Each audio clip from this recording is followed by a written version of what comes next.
and just thank you all for joining us. I know there's still some folks that are trickling in, but we'll get started now. One housekeeping item before we go is that the chat feature and Q&A feature should be available for you all to put any questions in there as we give this presentation. We welcome them as they come in, but Kaleea and I will use the time at the end of the session to go through those questions. We have a couple of folks here with us that will also be helping us to monitor the chat and the Q&A. So just want to give a quick shout out to Sheridan and Kaylee who are joining us to help with those features. And I will pass over to Genevieve to kick us off. Hello, thank you guys so much for coming. We're very excited you're here. I just wanted to introduce our panelists. My name is Genevieve Graff. I am the president-elect of the mental health section, which means that next year I will actually be the president of the mental health section, or the chair. It's actually not the president, I think. And I spent the last 3 years in the mental health section chairing the programming committee.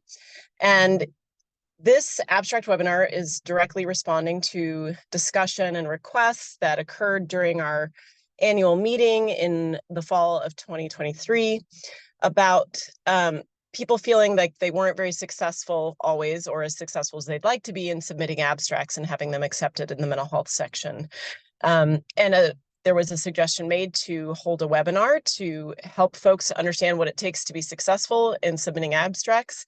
And so that was where this idea for this webinar has come from. We're really excited that there's such a great response and that so many people are interested in submitting abstracts and in hearing from our current programming chairs, Silicia Lomax. She's the programming co-chair with Kaleea Lewis. And Kaleea was a programming co-chair with me last year, but we're welcoming Silicia this year. And I'm going to hand it off to them to get things going. And I hope you guys find this informative and helpful.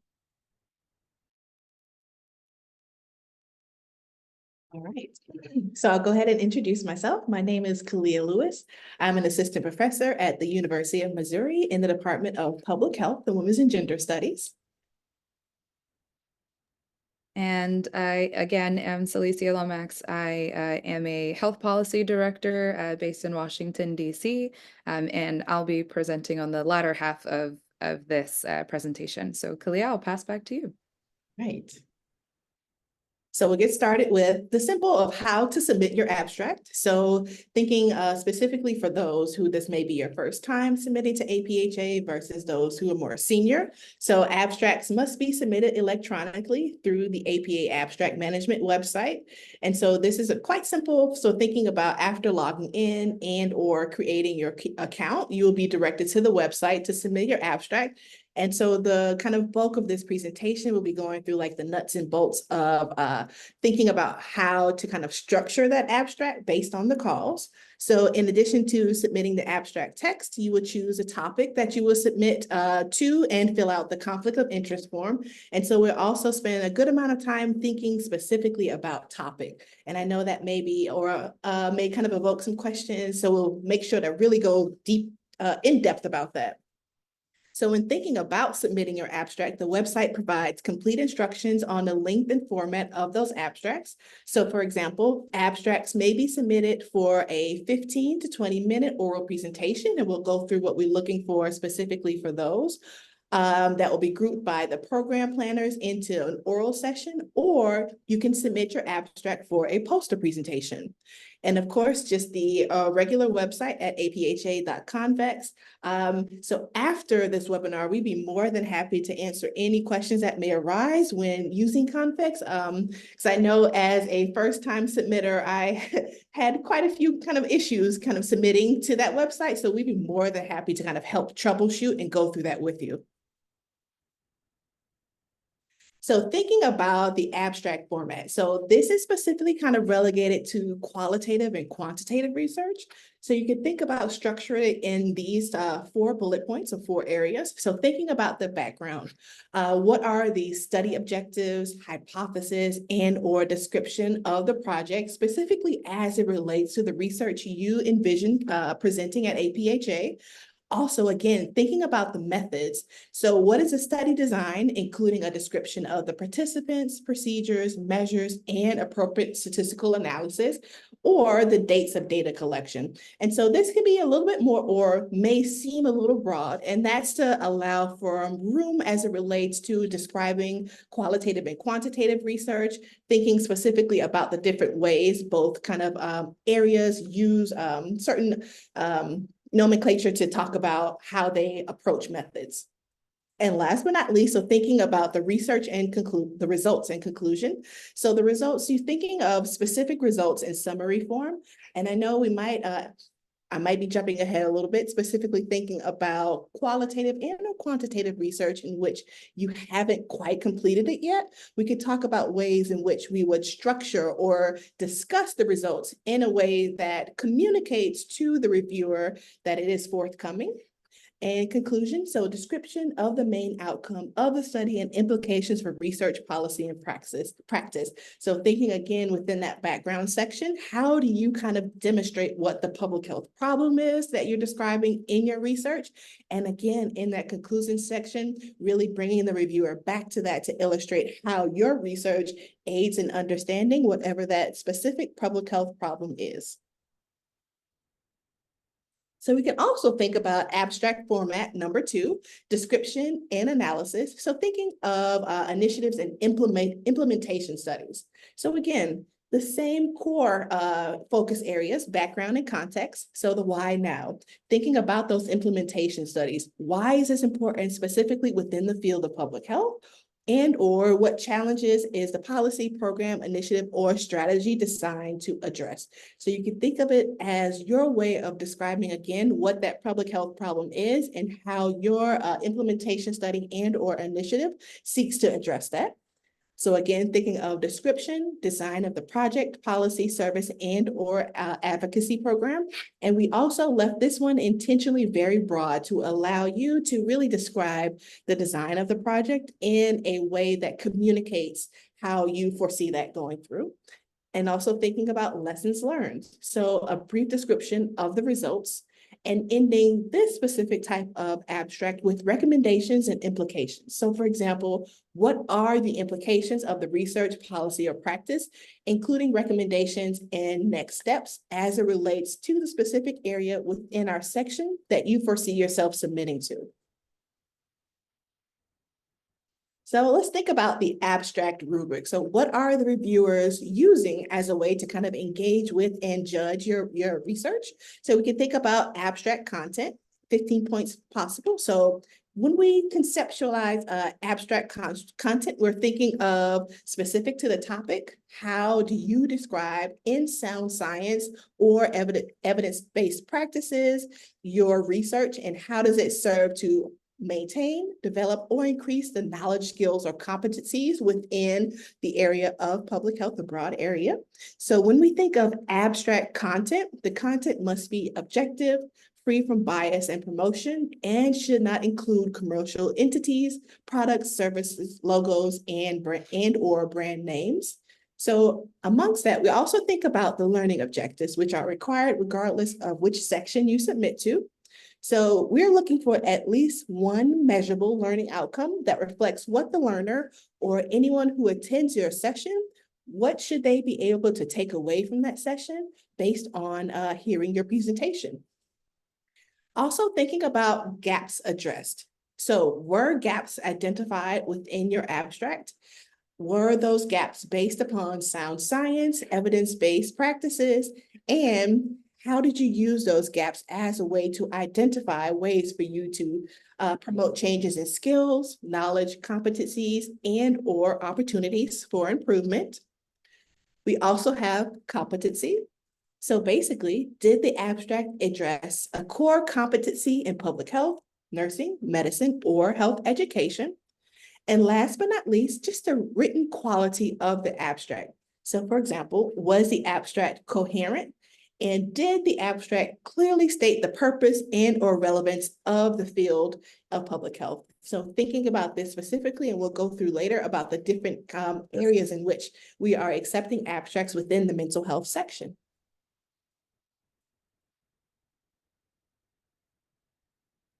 So thinking of abstract review criteria. So all abstracts are blind reviewed by 3 reviewers using the following criteria. So again, thinking about the ways in which we kind of introduce to kind of structure your different types of abstracts. So thinking about the adherence to the specific abstract format, thinking about innovation and timeliness of your issue. And this goes right back into how do you communicate what that public health problem is and how you seek to address it through your presented research. Also important, relevance to the 2024 APHA meeting theme, with the understanding that if it is not directly aligned with that APHA theme, that does not mean that your research is not welcomed. Thinking also of rigor, clarity, and appropriateness of the methods to the question. So thinking about if it is a qualitative research-based study, how do you just discuss and or communicate the ways in which you think about those methods and questions versus quantitative research. Also thinking about the issues, methods, approaches, or conclusions. Are those person-centered or informed by stakeholders? We're also thinking about the clarity of the results / lesson learned, and thinking again for work in progress. This includes preliminary findings or list of results that would or will be presented if accepted. And so again, this is not to deter anyone who has not, by the time of submission, has not completed the work. Thinking of significance of findings or implications for research, policy, or practice. Also, compliance with continuing education credit requirements and overall quality. And I'd be more than happy to go through any of these specific review criteria in the Q&A.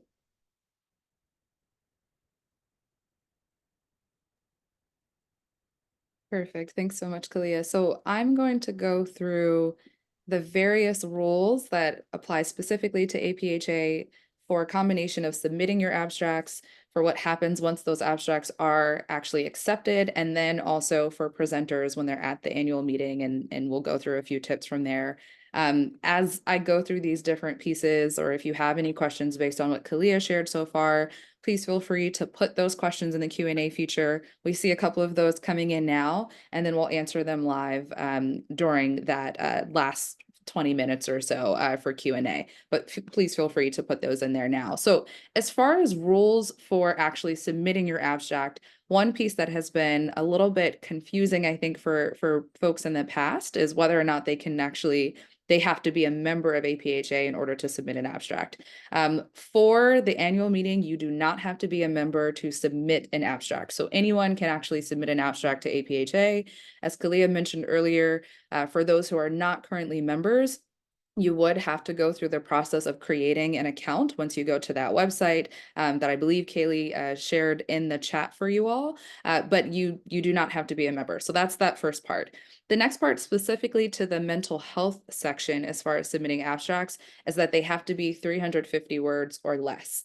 So that's based on that format that Kaleea shared for the quantitative or qualitative abstracts, and also for the ones that are focused on specific initiatives or programs. Those have to be 350 words or less, but following that format that Kaleea just went through.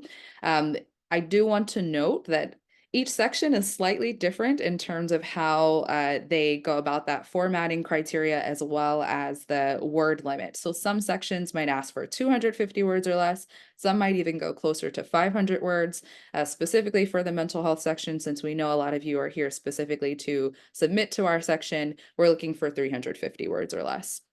One other piece to note as far as submissions goes, which could save some folks some time. This is a rule with APHA that they do not accept abstracts that are from alcohol, tobacco, or firearm companies.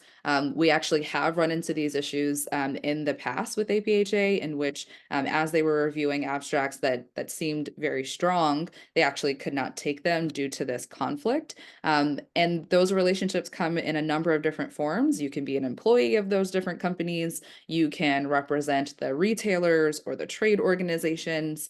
The challenge that we've actually seen, I think, a little bit more of is folks that may be funded by some of those companies. So if you're funded, for example, you do mental health research and you're looking at that intersection between mental health and firearms, for example, if you are funded by a firearm company, that abstract is not likely to be accepted by APHA.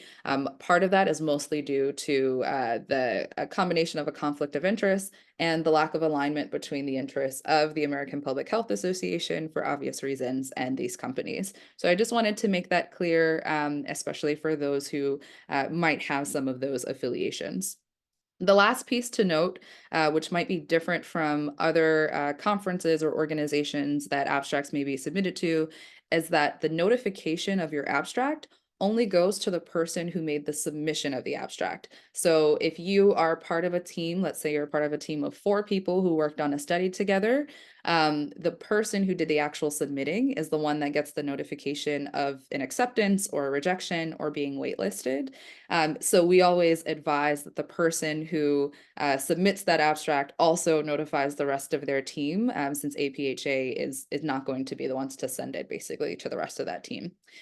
So let's go on to what happens as far as rules for accepted abstracts.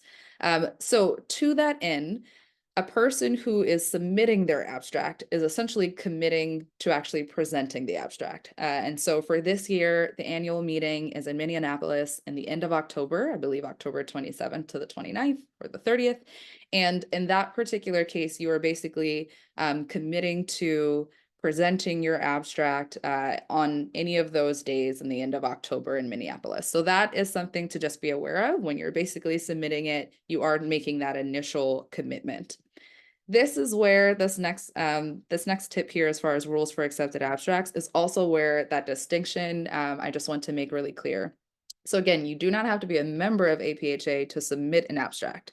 But in order for you to actually present an abstract, that presenting author does have to be an APHA member, and they also have to register for the annual meeting. This is really important to call out because you can be a person who submits the abstract, but let's say you determine that another person on your team will do the presenting. You don't all have to become members for that to be the case. It's just the person who is coming to the APHA annual meeting and is doing the presenting has to become an APHA member and has to register for the annual meeting. We also want to call that out because we know there is a cost associated with it, and we don't want people to be completely surprised by that piece of it, because you do have to pay for that in order to then do the presenting. The last piece that we want to note as far as accepted abstracts goes is that a person cannot also present that abstract at another meeting or another conference before the APHA annual meeting happens. We know that for a number of folks here, you can submit different abstracts to different conferences, but the goal is to not have the exact same abstract basically that you write for APHA to also be submitted and presented at another conference. So there's opportunities to, of course, change that or change the findings and discussion that you might discuss in various meetings, but those are just part of the rules for accepted abstracts at APHA. And then the last piece is rules related to presenters. So we can go to that next slide. One piece of this too that is not necessarily consistent across all conferences of organizations is that APHA does record all of those oral sessions, and they do that for a couple of reasons. One is for that on-demand viewing. APHA tends to have a more hybrid style conference, so there are folks who join remotely who are able to see some of those presentations, and also so that people can refer back to them if they registered for the conference and wants to see those again. What that means for you as a presenter is that you are supposed to make your presentations as accessible as possible. So thinking, for example, if you have videos in your presentation, you want them to include closed captioning. I believe you all can see the closed captioning here on this webinar. We've added that there as a place in which you can see that, but just thinking about videos within your actual presentation, you want to include closed captioning where possible. You want to think about contrast. You want to think about font size too. For people that are both there in person and folks who might be viewing this virtually. Another piece to consider is that you can actually submit multiple abstracts to APHA, but one author cannot present more than 3 abstracts during the APHA annual meeting. So Each of those still have to be different from each other, but you can't do more than 3. You're welcome to submit 3. If they all get accepted, you're a rock star. That's awesome. But you can't do more than 3. So that's just something to be mindful of. The other piece that's sort of connected to that is that you can't have duplicate submissions basically going to APHA. So let's say, for example, that you do a lot of work in mental health and also on maternal and child health, and you're sort of looking at that intersection. You may very well have an abstract that can apply to both of those sections, but you can't submit the same abstract to both the mental health section and the maternal child health section and have them both accepted. You would have to choose the topic that you would be sending to. And we can talk a little bit more about that as we get to like the tips and rules. A couple other things, these last 2 tips are more so of warnings kind of for presenters, because this is another place that has tripped people up in the past. If for some reason you do not show up to present your specific abstract at the meeting and you do not let your program planners know, that cancellation will be marked within APHA as a no-show, and then you will not be allowed to present in an oral session or a poster session for the next 2 years for APHA. So it's a pretty tough rule. We know that life happens though. So, folks get sick, sometimes travel plans get changed, or there's conflicts that happen with family or work. What we typically ask for as program planners is at least 24 hours notice, so that we can actually let our moderators know, we can let the other staff know, and they can continue with the session with you not being present. But in those events of the no-show, unfortunately, it does mean that you wouldn't be able to present in the years following for other annual meetings. The other piece connected to that is that if, for example, you have an abstract that you submit and it gets accepted, and over time you withdraw your abstract multiple times, doing that within, I think it's a 5-year span, that means that you will be excluded from the APHA annual meeting program. So let's say over the last 3 years, you've had an abstract accepted all 3 years, but you withdrawn that abstract all 3 years, that means APHA will likely exclude you from the upcoming annual meeting. That is not likely to apply to most of the folks here, but we still want to make those last rules clear to folks as you're thinking about submitting abstracts. If it doesn't seem apparent or mostly clear that you'd be available for presenting, or no one on your team would be able to, and you'd end up withdrawing, you might want to avoid that altogether by rethinking about who might be able to present, or considering submitting another time when you feel that your team or you are ready for that. So those are the rules there for presenters, for accepted abstracts, and for submissions.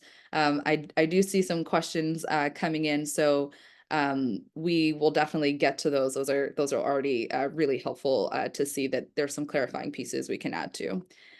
There's one last piece that I want to talk through, just a couple of tips that might answer a couple of these questions. So we can go to the next slide.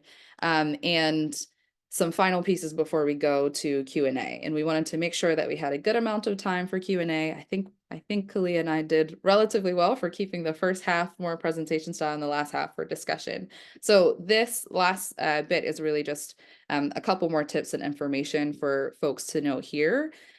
So first, the deadline for submitting abstracts this year is March 29th. So you all have a little bit more than a month to still submit abstracts. We welcome them. We think if you all are able to, that would be great if you can submit. We have that website there, and I think Kaylee also put it in the chat. And for all of you to be aware of, the presenters will be notified of that status in June. So you'll be notified if it's accepted, waitlisted, or rejected. And we can talk a little bit more about the waitlisting situation as well. But as far as a couple of other background information, context, and tips to know, there are scoring cutoffs. So if you remember, Kaleea shared earlier what the review criteria looks like, and there's a certain amount of points that each abstract can get. For the mental health section, you can get up to 45 points in total based on adding all of those different portions up.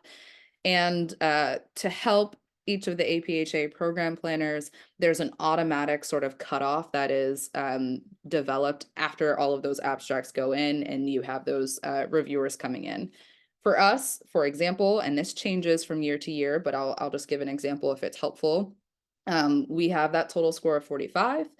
If for some reason we get 500 abstracts, and we of course can't accept all 500 abstracts, they might make the score cutoff 40 out of 45. So all of the abstracts who have 40 or higher automatically go into the allotment where we can start to see where abstracts can go. All of the ones who are under 40 are essentially automatically rejected. Those numbers come from, again, what Kaleea mentioned earlier. There's 3 reviewers who blind review those. So the combination of those scores to get that average is where you will know, where we will know as program planners where that is. The reason why we share that piece on the cutoff is because it also impacts that distribution generally of abstracts. So each section is given an allotment of oral sessions and poster sessions we can give. If we could have a much larger number, I'm sure each section would definitely take that. But unfortunately, based on the limit of time and the limit of space at the annual meeting, we get a specific allotment. So for example, if the mental health section only had 10 oral sessions in our allotment, and each oral session can have up to 4 abstracts, that means we can only accept 40 abstracts in total for the allotment that we have. If again, 500 are submitted, there's a lot that we have to reject as a result of that. And that is partially based on that score cutoff and also based on the topic areas that we have, which leads me to the last tip, and it looks like we've had some questions on this too. We really want people to be very thoughtful about the topic that you decide to submit your abstract to. And we know that there's a number of folks who have abstracts that definitely can fall into multiple topic areas. So again, just to go back to that earlier example, if you do work at the intersection of mental health and maternal and child health, think about in the aggregate, what your abstract might look like aligned with 3 other abstracts that are focused just on maternal and child health, or 3 other abstracts that are aligned with just mental health. Do you think yours, based on that, sort of looking at the topic areas that are described by those sections, do you think your abstract would align more with one section versus the other? That's kind of the internal dialogue you have to have with yourself and thinking about whether or not yours is suited for that specific topic area. And the reason why we ask that is because for us, if you can have a really great abstract, and we've had some really fantastic abstracts, but unfortunately, if it doesn't fit in the specific topic area, we can't really make it into a cohesive session ourselves. Sometimes it means that those abstracts can move into other sessions, or program planners can do a little bit of movement, but it's much easier on us across all sections, not just the mental health section, if that abstract is submitted to a topic area that is really connected to that abstract in a strong way. And so as you're thinking about that description, your conclusion, the implications within your abstract, really think about how that's connected to that specific topic area.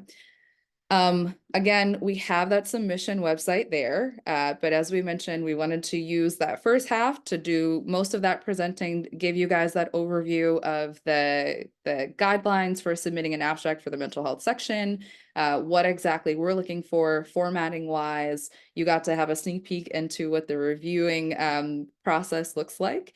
And of course, with this, all of the folks who registered for this webinar and all of the folks who are, of course, here will receive these slides afterwards. You can have access to these slides. As we mentioned, the webinar is being recorded, so you can always look back at this. But we are going to pause there and open it for questions. And so I know some of these questions are in here.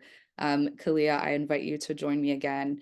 I think some of these, yeah, okay, we answered the one on slides. Those will be shared with folks after this. Let's see what else we have open.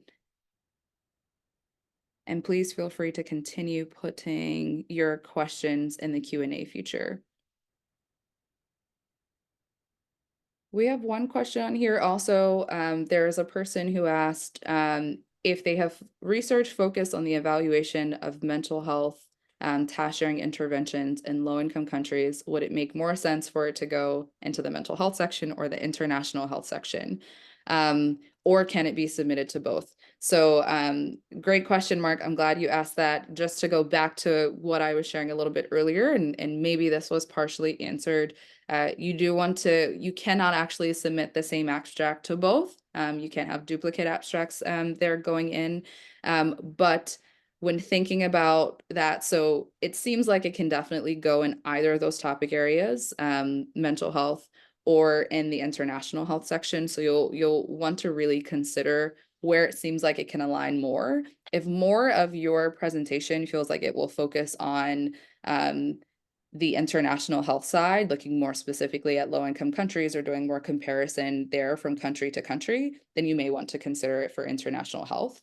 If more of the focus is actually on the mental health intervention itself, then I would recommend submitting to the mental health section. But it sort of depends on how you write that abstract and how you're thinking about that distribution for your presentation. Kaleea, were there other questions in here? I think a number of these were answered. I think a majority of them have been answered.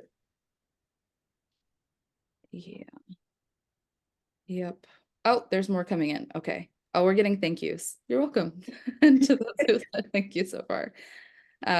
Please feel free to keep putting some in here. I think we have the link in there for folks.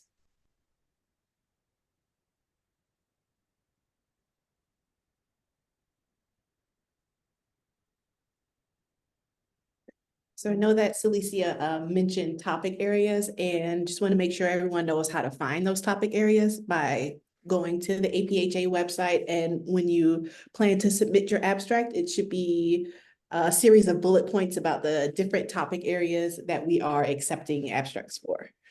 Sections. I think so. Yes. So for Keisha, I think asked, are all section abstracts due in March? Yes. For all of APHA, the abstract deadline, regardless of section, is March 29th by midnight.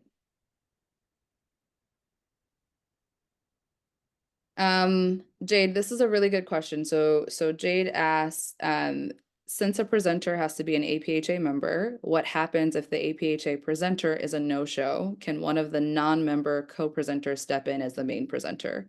If someone is a no-show and there's someone else on your team that is able to do the presenting, you would have to become a member of APHA in order to do that presenting. Of course, and being at the APHA annual meeting, you'd already be registered for the annual meeting, but you'd have to let the program planners know for whoever that section is. And just so everyone knows, the program planner contact information is also underneath each section's abstract submission website. But you'd have to let the program planners know that there would be a change in presenter if there is a conflict for whatever reason with the main presenter, and whoever is the new person doing the presenter does have to become a member.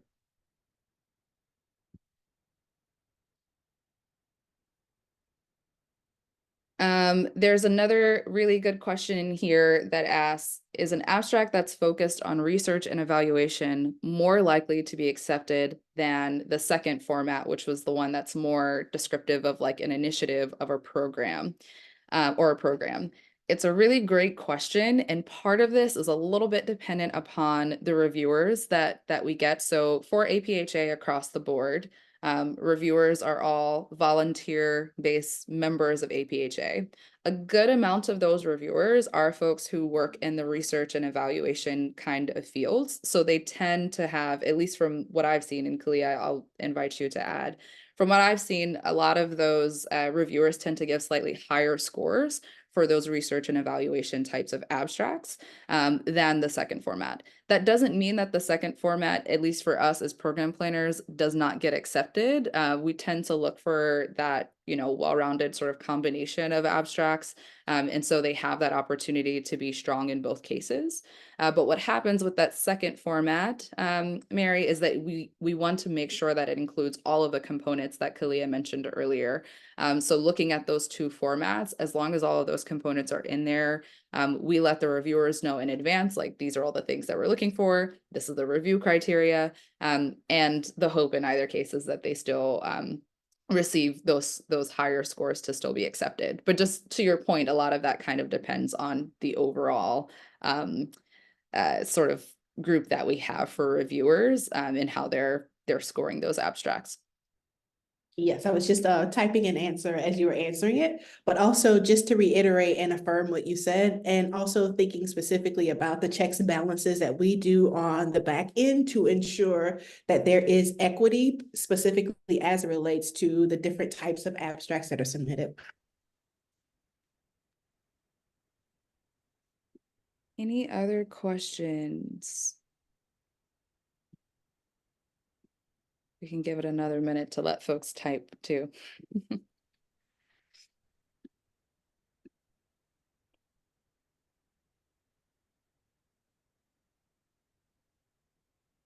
All right, not seeing any other questions. I think we've answered all of the ones that folks have asked us live here or via the typed answers. If there's more questions that do pop up, I think, Kaleea, there might be one more slide that has our emails. I could be wrong there. Yes, we did it. Okay, so if there's other questions, Kaleea and I both have our contact information here on this last slide, which again, we'll share all the slides and recording with everyone afterwards, but you are more than welcome to send us questions there. We are hoping, Ebony just sent a question, when will the recording become available? It depends on how friendly my computer is to me and if I can get it all to be uploaded soon, but we're aiming for by the end of the week having that recording available. And we're going to start off with trying to put that on APHA lead and our social media pages as well. So that is the hope, but please bear with us. We'll let you know if it takes a little bit longer than the end of the week. But thank you all so much for being attentive and for all of your really great questions. We really appreciate it. We hope that this gave you better insight into the abstract submission process, the rules, the format, all of the things that the mental health section is looking for, and generally how to strengthen your abstracts. And we hope you all have a great rest of your week. Thanks so much. Thank you.